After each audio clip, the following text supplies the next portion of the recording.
नमस्कार, मैं हूं जल्पा क्षत्रिय।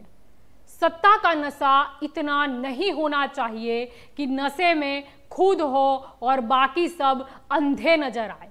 अब आज मैं ऐसा क्यों बोल रही हूं?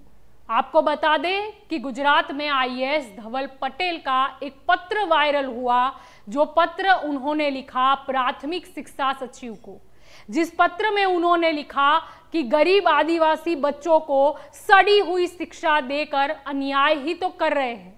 दरअसल आईएएस धवल पटेल ने शाला प्रवेश उत्सव में 6 साला यानी कि स्कूल की मुलाकात की थी, जिसमें उन्होंने क्या अनुभव किया वो उन्होंने विस्तार से पत्र में लिखा, जिसके बाद उन्होंने खुद को हुए अनुभव से सड़ी हुई शिक्षा शब्द का इस्तेमाल किया। अब इस वायरल पत्र के बाद पत्रकारों का सवाल पूछना तो लाजमी था। पत्रकार सवाल पूछते हैं तो जवाब की आशा से। अब गुजरात राज्य सरकार के प्रवक्ता और मंत्री ऋषिकेश पटेल ने ये सड़ी हुई शिक्षा यानी गुजराती में सड़ेलू शिक्षण के सवाल के जवाब में क्या कहा, आइए सुनते हैं। शब्द कदाच सड़ेलू होई शके, परंतु एमने ज्यां एमनी नजर पड़ी અને આદિવાસી વિસ્તારમાં ગયા હશે અને ત્યાં આગળ નાની મોટી ખામીઓ જોવા મળી, એના કારણે આખા ગુજરાતનું ચિત્ર તમે જુઓ તો જ ખરા અર્થની અંદર શિક્ષણની વાત કરી શકો। આ આંધળા જેવું છે। એક પ્રજ્ઞાચક્ષુ વ્યક્તિ જ્યારે હાથીને જોવે કે ભાઈ આ હાથીનું વર્ણન કરો એટલે જ્યાં અડે એવું જ એનું વર્ણન થાય, પરંતુ એના જોવા માટે તો આખો હાથી જોવો પડે। એટલે ક્યાંક નાની મોટો વિષય ક્યાંક છૂટી ગયો હોય, એના કારણે એમને શબ્દ વાપર્યો હોય। પરંતુ એકંદરે ગુજરાતના શિક્ષણમાં રાજ્ય સરકાર આદરણીય પ્રધાનમંત્રી મોદી સાહેબ હતા ત્યારથી આખા દેશની અંદર શાળા પ્રવેશોત્સવનો કાર્યક્રમ, ગુણાંકનનો કાર્યક્રમ, આ બધા કાર્યક્રમ ગુજરાતમાં ચાલુ થયા। એ એટલા માટે ચાલુ કર્યા ક્યાંક નાની મોટી લેકિંગ હોય, ક્યાંક નાની મોટી વસ્તુઓ છૂટી જતી હોય તો એને અપગ્રેડ કરી શકાય, એ વ્યવસ્થાઓને સુધારી શકાય। એનો કાર્યક્રમ સમગ્ર દેશમાં આદરણીય પ્રધાનમંત્રી મોદી સાહેબે અહીંયા ચાલુ કર્યો અને ડ્રોપ આઉટ રેશિયોમાં પણ ખૂબ મોટો બદલાવ ગુજરાતમાં આવ્યો છે। अब मंत्री जी यहाँ बोल रहे थे, बड़े आराम से बोले, किसी आदिवासी इलाके में गए होंगे, दिखी होगी छोटी मोटी गलती। मतलब क्या आदिवासी क्षेत्र में शिक्षा का सड़ा हुआ होना कोई विषय नहीं है। आगे मंत्री जी उदाहरण देते हैं कि ये अंधे जैसा है। किसी प्रज्ञाचक्षु यानी कि अंधे इंसान को हाथी का वर्णन करने को बोले तो वो जहां छूता है वहां का उतना ही वर्णन हो सकता है, पूरे हाथी का नहीं। यानी सवाल उठता है कि मंत्री जी के कहने का मतलब आईएएस धवल पटेल अंधे है, प्रज्ञाचक्षु है। आईएएस धवल पटेल को शुक्रिया कहने के बजाय ऐसा जवाब, आईएएस धवल पटेल जो भूतकाल में कई महत्व के पद पर रह चुके हैं, जैसे कि आणंद कलेक्टर, अहमदाबाद कलेक्टर, बड़े बड़े पद पे, अब वह आईएएस धवल पटेल की तुलना उदाहरण मंत्री जी अंधे से करे तो वो कितना सही या कितना गलत। अब आपको वो पत्र में और क्या क्या लिखा हुआ था आईएएस धवल पटेल ने वो बताते हैं। उन्होंने लिखा था कि छोटे उदयपुर की टिमला प्राथमिक शाला, जिसके बारे में उन्होंने स्पष्ट लिखा कि शिक्षा का स्तर अत्यंत निम्न कक्षा का था। 8वीं में पढ़ रहे छात्र शब्द भी नहीं पढ़ पा रहे थे आसानी से। 1 अंक के जोड़ यानी कि प्लस भी छात्र उंगलियों पर कर रहे थे, और जरूरी नहीं फिर भी कि जवाब सही हो।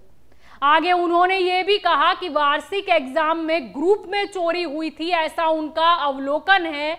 आगे उन्होंने वो सवाल का भी जिक्र किया जहां +4 की जगह -4 लिखा था, फिर भी वो गलती के बावजूद सबका जवाब 324 यानी 324 आ रहा था।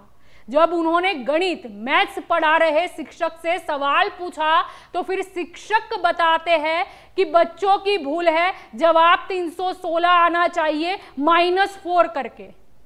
जो सुनकर आईएएस धवल पटेल ने लिखा कि मेरे दिल के पट्टे बैठ गए, मतलब दिल को आघात लगा।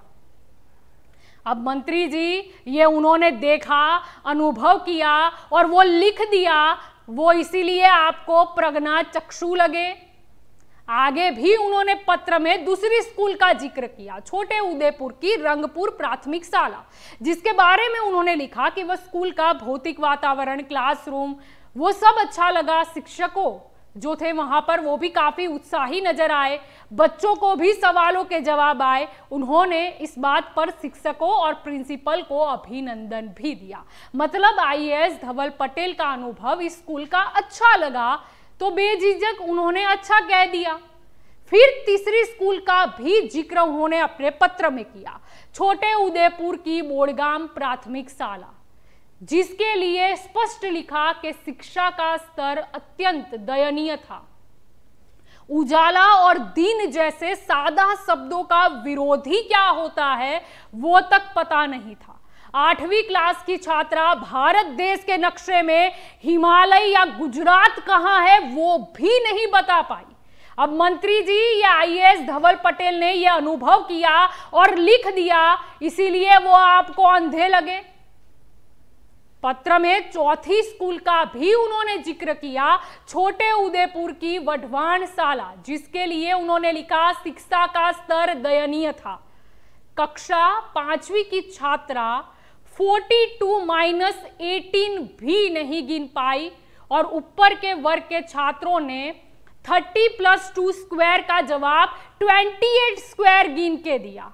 उन्होंने आगे लिखा कि एक जादू ये भी देखने को मिला कि जो बच्चे नींबू शरबत बनाने की रीत का जवाब अंग्रेजी में लिखना था वो अंग्रेजी में दी गई सूचना को पढ़ भी नहीं पा रहे थे, शब्द को पढ़ने में असमर्थ थे, सवाल नहीं समझे, फिर भी तो जवाब कैसे लिखा। मतलब अनुमान लगा सकते हैं कि स्कूल के शिक्षक ने जवाब लिखाए होंगे, इसके अलावा कोई जादू संभव नहीं। अब मंत्री जी आईएएस धवल पटेल ने अनुभव किया और लिखा, इसीलिए आपको अंधे लगे। अब 5वीं स्कूल का पत्र में भी उन्होंने जिक्र किया, छोटे उदयपुर की जामली प्राथमिक शाला, लिखा उन्होंने कि शिक्षा का स्तर निम्न कक्षा का। कक्षा 4 की बच्ची को 15+14 यानी कि 15 जोड़ा जाए 14 से वो करने को बोला तो वो रोने लगी।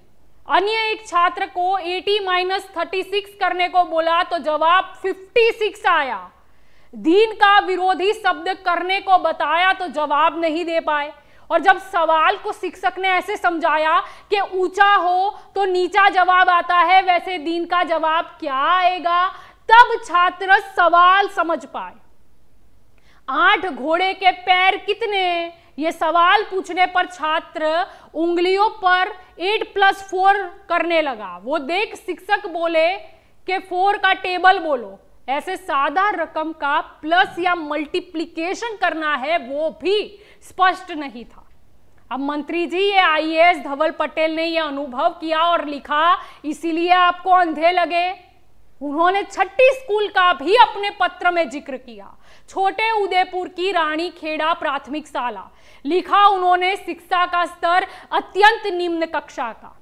कक्षा 8वीं से 9वीं में गए छात्र को सवाल पूछा, एक घन की लंबाई 10 सेंटीमीटर है तो पृष्ठफल ढूंढो, जिसका जवाब बहुत सोच के छात्र ने लिखा 20 पृष्ठफल फल। कक्षा 4वीं से 5वीं में गए हुए छात्र को जब 3 सेंटीमीटर त्रिज्या वाले गोले का व्यास ढूंढने को बोला तो उसने बोला 5 सेंटीमीटर होता है। कक्षा 3 से 4 में गए छात्र से पूछा 16 को 4 से जोड़ा जाए यानी कि 16+4, इसका जवाब 19 दिया, 19। कक्षा 5वीं से 6ठी में गए हुए विद्यार्थी को 34+12 करने का कहते जवाब 38 दिया। साबरमती पर कौन सा बांध आया हुआ है, उसका जवाब सरदार सरोवर योजना दिया। कक्षा 6 में से 7 में गए हुए छात्र को प्रश्न पत्र में से ही सामुद्र धुनी यानी क्या और मैगेस्थेनिस ने कौन सा ग्रंथ लिखा वो सवाल पूछा तो उसमें भी कोई भी जवाब नहीं दे पाया।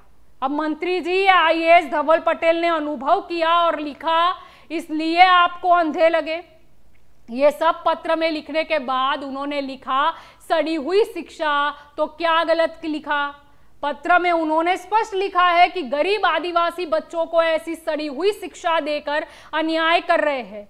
पीढ़ी दर पीढ़ी वो आगे न बढ़े, वो हम सुनिश्चित कर रहे हैं। बच्चे और उनके अभिभावक जो हमारे ऊपर अंधा विश्वास कर रहे हैं, उनके साथ ऐसा छल करना वो अध्यपतन की पराकाष्ठा है। एक स्कूल जिनको अभिनंदन दिया और 5 स्कूल जिनके अनुभव खराब हुए, वो लिखा ध्यान दोहराने का प्रयास किया तो क्या गलत किया आईएएस धवल पटेल ने।